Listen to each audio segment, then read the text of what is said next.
Radio L'Onde. Les étudiants parlent aux étudiants. L'Onde des artistes. Bonjour et bienvenue dans Radio L'Onde, ici L'Onde des artistes et nous avons la chance d'accueillir Lexberry au sein des Galeries Lafayette de Cannes. Bonjour Lexberry. Bonjour Sophia, comment ça va? Ça va et toi? Écoute, nickel, je suis très contente. Bon, mais super, alors j'aurais quelques questions à te poser. Je suis là. Du coup, on te connaît surtout par rapport au titre Danser pour toi. Est-ce que tu pourrais nous parler un peu plus de toi? Je suis auteur, compositeur, interprète donc j'ai eu la chance de rencontrer Antoine Essertier et Bertrand Louis qui m'ont repéré quand j'avais il y a 2 ans. Quand je suis arrivée sur Paris avec une maquette et grâce à cette maquette j'ai pu bosser et faire mon album pendant 1 an. Et ensuite on a été voir plusieurs labels et parmi ces labels il y a eu Parlophone qui est mon label actuel qui est un label de Warner. Et j'ai signé chez eux, j'ai sorti mon premier single qui s'appelle Danser pour toi.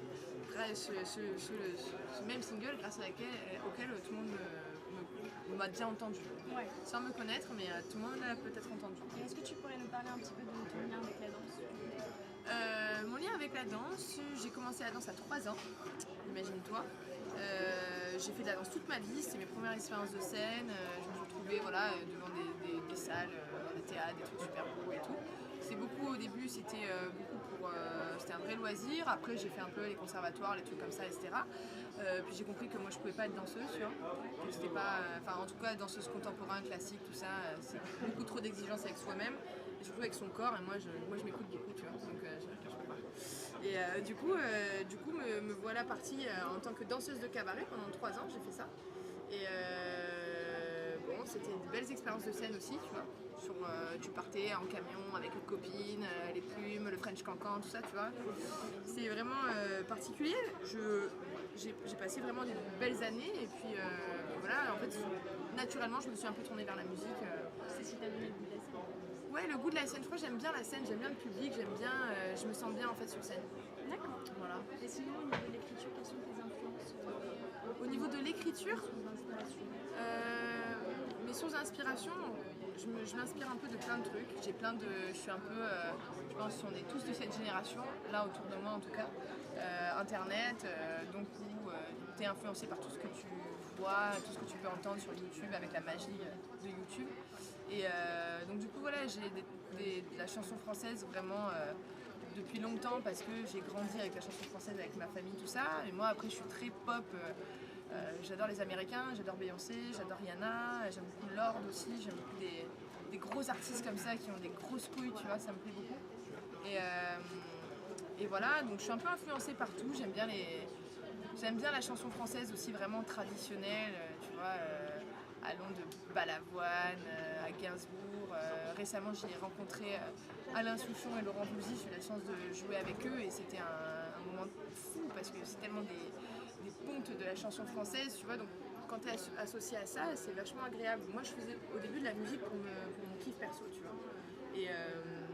Et en fait, c'est après, d'un coup, c'est devenu un petit peu, tiens, je vais le faire écouter à droite à gauche. J'avais un groupe de rock, j'avais plein de trucs, mais c'était pas du tout une ambition. Je voulais pas en faire mon métier ou quoi que ce soit. Et puis un peu, voilà, de ça en là, je dis, tiens, je vais essayer parce qu'en fait, j'ai 22 ans et j'avais 21 ans peut-être à ce moment-là. Et je me suis dit, si je tente pas maintenant d'essayer de faire un truc, je m'étais donné une deadline. Si je me dis à 25 ans, si je suis toujours en train de galérer, de couvrir les bars et de mal payer, etc., je me casse et je fais autre chose. Finalement, ça a été plutôt rapide. Voilà, finalement, c'est Oui, c'est ta chance. Ouais. Et au niveau des collaborations, quelle est ta plus belle collaboration du coup?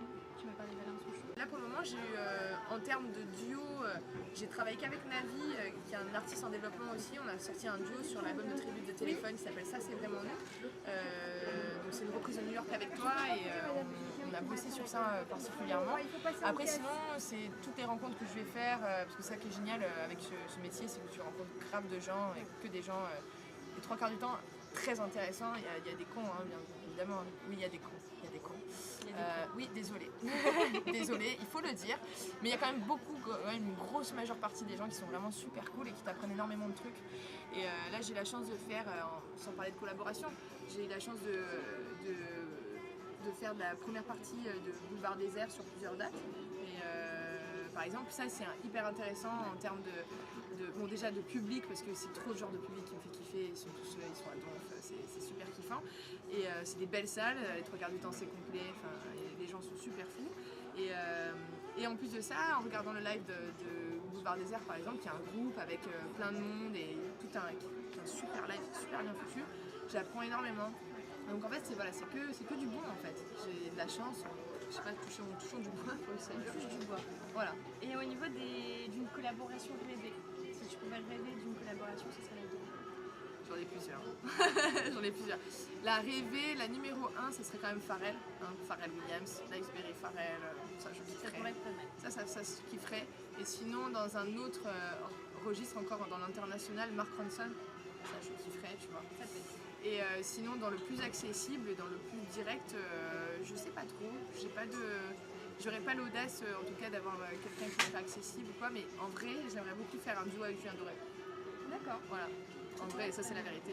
J'ai une chanson qui est sur mon album, etc., que j'aimerais tellement qu'il la chante. Bah, espérons qu'il nous écoute. Julien, Si tu nous écoutes, si jamais, elle est dispo. tu le sais, j'ai une chanson, tu vas la kiffer, vraiment. Ok. Mais bon. Et au niveau de ton plus beau souvenir en tant que musicienne, Oh là là, quel serait-il? tu sais, ma carrière est courte, hein, j'ai commencé en avril, hein, donc en fait j'ai déjà énormément de souvenirs de moments très très fous. Là, le plus récent, je pense que c'était ma date au Trianon, du coup, première partie de Boulevard Désert, c'était assez fou. C'était en plus, c'était après les événements tragiques qu'il y a eu. Où on était, d'ailleurs, j'étais avec Boulevard Désert à ce moment-là, et en fait, cette envie de remonter sur scène et d'arriver à Paris, dans les salles de Paris, c'est vrai que c'était assez. Ouais, c'était un moment très très fort. On a partagé la fin du concert avec eux. Donc récemment, ça c'est ce qui a le plus fou. Après, voilà, effectivement, quand tu arrives sur des gros plateaux radio avec beaucoup de monde et que t'as des gens qui chantent ta chanson, c'est assez fou. La première fois que ça t'arrive, c'est assez dingue. Tu fais oh, vous voulez chanter avec moi et en fait tu chantes et d'un coup les gens ils connaissent ta chanson. Et tu fais oh mon dieu, incroyable. C'était après l'été, c'était à Armentières, je me souviens. Et représente Armentières, si tu m'écoutes, souviens-toi de ce moment-là, parce que moi j'ai vraiment kiffé. Et c'était un très beau moment. Ouais. D'accord. Et du coup, dans 5 ans, Dans 5 ans, de toute évidence, mariée avec un chien, un scénique. Non, dans 5 ans, j'espère que j'aurai sorti peut-être mon deuxième album. Dans 5 ans, je sais pas, j'aimerais bien être comme ça, mais upgradé, tu vois, Ouais. un niveau sup. Voilà. Ben, on te le souhaite. Bah écoute, merci. Pour les dates prochaines, qu'est-ce que tu as fait? Prochaine date, du coup ma seule date avant la fin de l'année, ce sera la première partie de Boulevard Désert le 11 décembre à Lourdes, date à guichet complet, donc si t'as pas de la place c'est trop tard. Et c'est triste un peu aussi. J'ai peur du sang. Ouais, mais pour aller jusqu'à Lourdes, en plus c'est quoi, ça va être 8-10 heures de route d'ici. Je le ferai peut-être. En tout cas. Non mais voilà, donc du coup c'est ma prochaine date et après je vais faire Noël. Très bien. Et si tu avais un dernier mot pour nos auditeurs? Merci beaucoup, c'est super cool. À bientôt, suivez-moi partout. Très bien, donc voilà, c'était l'Onde des artistes et vous pourrez nous retrouver prochainement pour de nouvelles vidéos. Merci. Salut!